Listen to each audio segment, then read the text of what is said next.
Fala galera que acompanha o GorpaCast, aqui é a editoria de tecnologia, eu sou o Leon Gomes. E eu sou o Rafael Dias. E eu sou o Vinícius Liberato. O assunto hoje que vai ser bem factual, né? Que esse ano é um ano de eleições aí no Brasil, vai ser urna eletrônica. Rafael, você sabia que a urna eletrônica começou a ser utilizada no Brasil em 1996? Olha, eu me inteirei no assunto pra gente estar aqui falando nesse GorpaCast. 1996, eu já tinha 3 anos de idade, hein? 96 eu não tinha nem nascido ainda. Vocês que fazem brincadeira com a minha idade, viu? Tinha 3 anos. Eu acho que você inventou a urna eletrônica, na verdade. Não. Eu acho que você foi o primeiro beta tester da urna eletrônica aqui no Brasil. Mas então, quantas mudanças que a urna teve de 96 pra cá? Várias. Porque a cada eleição eles tentam aprimorar, né? Então, de eleição para eleição, a urna não é trabalhada, digamos, só quando ela vai ser utilizada. Eu não sei quantas mudanças, mas eu acho que ela teve, se não me engano, 3 versões, né? Ela tem 3 versões, exato. 3 versões, mas o problema é que o Brasil ainda usa a primeira versão da urna eletrônica, né? Então, desde 96, cara. Qual o celular que continua bom desde 96 pra cá, mano? Computador, tá ligado? Em 96, mas ela foi, digamos, utilizada em todo o Brasil mesmo, território brasileiro, em 2000, né? 96 foi da década de 2000, usar, né? Que ela começou, os eleitores começaram a geral, todos os eleitores começaram a votar por meio da urna eletrônica, né? O voto começou a ser digital. É bom a gente falar aqui, né, sobre a imagem que o TSE passa sobre a urna eletrônica, né? Dizendo que é inviolável, que é impossível de alguém hackeá-la. O que vocês têm a dizer sobre isso? Você tocou num assunto bem importante, porque o TSE, ele fez um teste no ano de 2009 com um grupo de hackers. E o TSE convidou esse grupo de hackers para tentar invadir uma urna eletrônica, que, se não me engano, teria eleições em 2010. Não lembro para qual cargo político agora. Mas o TSE ele impôs alguns limites aos hackers. Por exemplo, eles não podiam usar todos os meios possíveis para hackear a urna eletrônica. Eles só tinham acesso a informações externas, ou seja, informações que o público normal teria. Eles não têm nenhum acesso interno do governo. Ou seja, com isso, os hackers não conseguiram. Com aquilo que eles podiam usar, eles não conseguiram hackear. Mas eles falaram que tinha sim como violar uma urna eletrônica. E o TSE falou que não. Pra eles também foram dados... Cara, na verdade, eu tô confundindo com outro evento, mano. Um professor da USP, Diego Aranha. É de Campinas. Campinas, exatamente. Ele foi dado essa mesma tarefa em 2007? 2010, ele fez 2012 e 2017. Em 2012, exatamente. E ele foi dado um time de 4, 5 pessoas, algo assim, né? Sim. Que ele conseguiu reunir. E foi dado 4 dias pra tentar investigar, pra tentar hackear, né? A urna eletrônica. Ele também teve essa limitação, só conhecimento do povo comum. E ele teve 4 dias para um código de milhões de linhas. Então, o que ele fez? Ele pensou, como é que eu vou hackear em 4 dias um código de milhões de linhas? Ele abriu o livro didático que ele dava aula e procurou pelos erros mais básicos, as primeiras coisas que ele ensina. É importante informar que ele é professor de segurança da informação de lá. Ele ensina como defender computadores contra ataques, enfim. E ele foi lá para o que ele ensina para os alunos de graduação dele.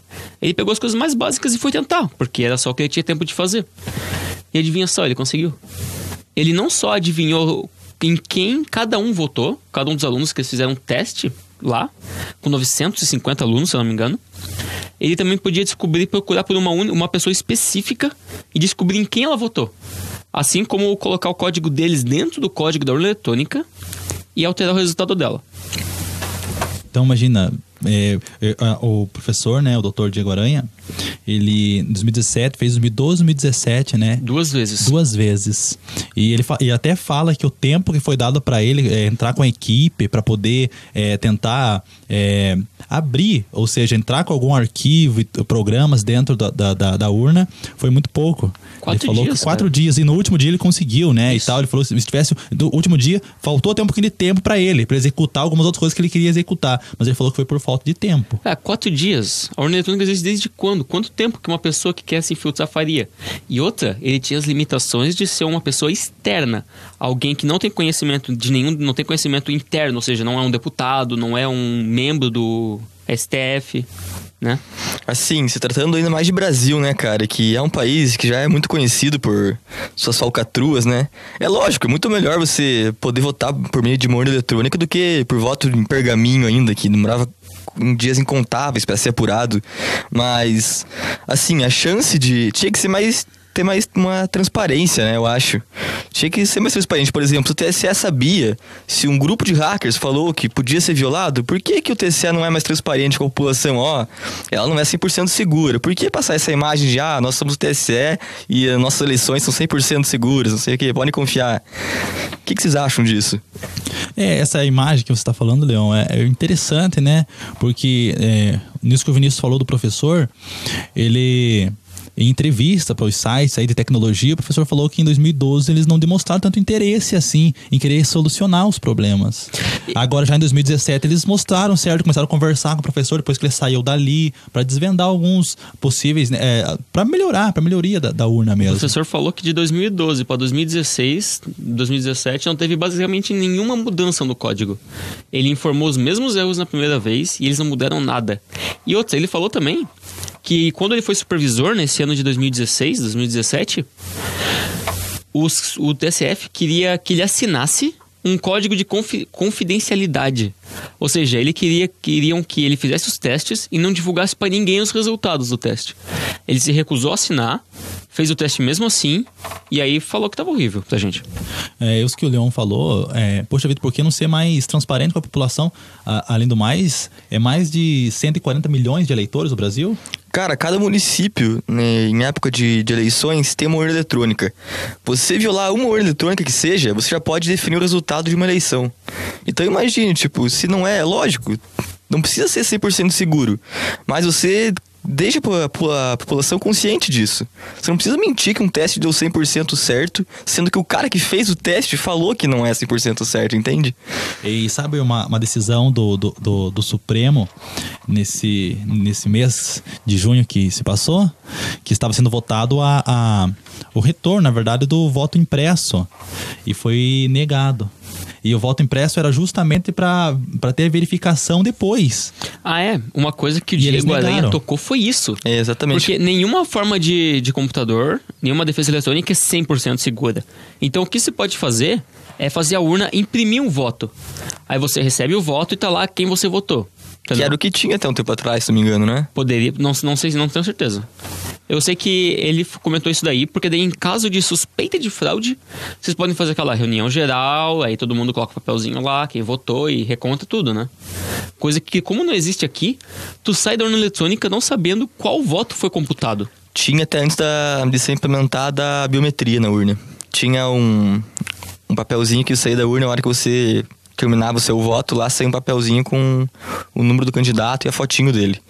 Eu lembro porque a primeira eleição que eu cheguei a presenciar um cenário eleitoral e tal, eu fui com meu pai, eu lembro do meu pai votando e tirando um papelzinho da urna eletrônica. Mas a partir do momento que tem biometria, agora não tem mais nada material assim que... Eles retiraram um recurso de segurança aconselhado e usado em todos os países que usam urna eletrônica. Todos os países que usam urna eletrônica não só usam uma versão mais nova, como também tem o voto impresso junto. Isso, aqui no Brasil foi negado o voto impresso. E a pergunta é, por que eles tiraram? Por que eles tiraram o voto impresso? Sabe qual foi a desculpa? É preço, né? Não. Porque se eles aceitassem isso e tal, na verdade, eles falaram, né? A Procuradoria disse que colocaria em risco o sigilo do voto. Do voto é porque tu tá carregando no teu bolso alguém com nome. Então alguém pode ir lá impedir e ver o teu sigilo. É um argumento aceitável, porque dentro tem papel.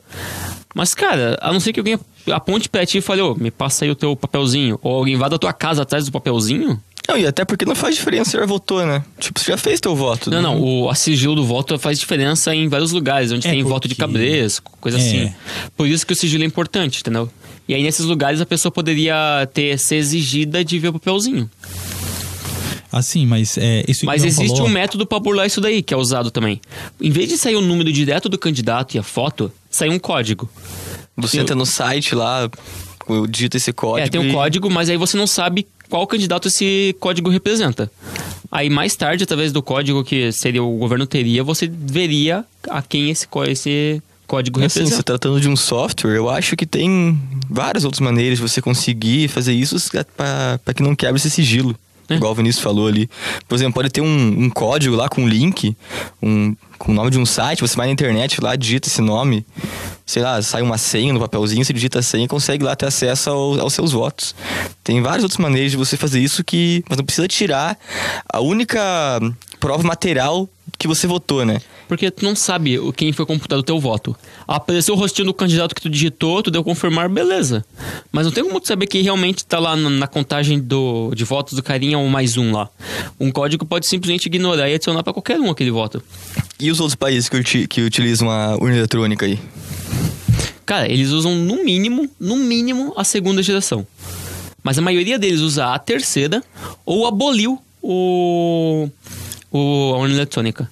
O argumento da Alemanha, por exemplo, foi que a partir do momento que tu precisa de um especialista para contar os votos, essa votação se torna antidemocrática.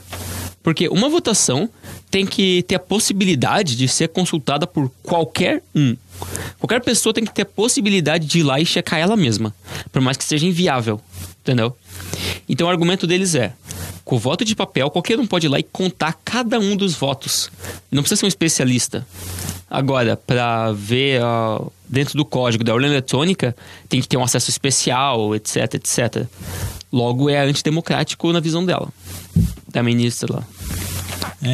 Angela Merkel. Eu vou fazer uma pergunta pra vocês. Vocês confiam na urna eletrônica? O que você acha, Leão? Depois de tudo que a gente falou aqui. Não é confiar, assim. Eu acho que ela é um meio melhor de você... É o que nós temos? Do que nós temos hoje eu acho melhor. Mas, por exemplo, eu não acho que precisa passar uma imagem dela que ela não tem. Por exemplo, nenhum aparelho eletrônico é 100% seguro praticamente. Cara, tu perguntou se eu confio, mano. Mas assim, a segurança de um país não pode ser baseada em fé, tá ligado?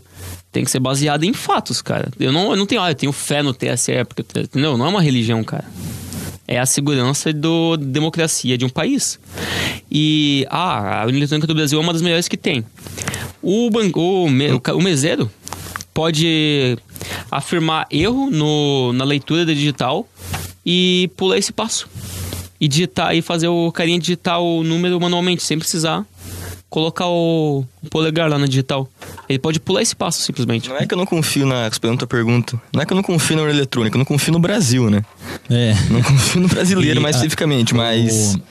E o professor da Universidade de Campinas, de São Paulo, e junto com a equipe, ele conseguiu implantar na urna eletrônica até uma certa propaganda em quem votar na hora.